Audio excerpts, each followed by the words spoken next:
Jesus is God and as such, the most wise and kind teacher. People came from far and wide to hear him speak, to learn from him, and to be healed by him. One day Jesus arrived to Jerusalem, and a huge crowd of people came out to welcome him waving palm branches and shouted, "Hosanna," as he rode into the city on a donkey.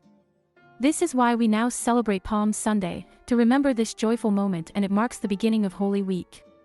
During the week, Jesus spent time teaching and praying with his disciples.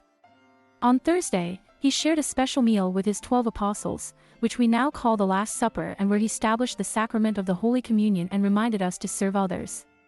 This was the night before he was arrested and ultimately crucified. On Friday, we remember the day when Jesus was betrayed, arrested, and sentenced to death. He was beaten, mocked, and forced to carry a heavy cross through the streets of Jerusalem. He was then nailed to the cross and left to die. Saturday is a day of waiting and reflection, as we think about what happened on Friday and prepare for the joyful celebration of Easter Sunday. We light candles to remember that Jesus illuminates our world through his love and work. And finally, on Easter Sunday, we celebrate the most important event in Christian history, Jesus' resurrection from the dead.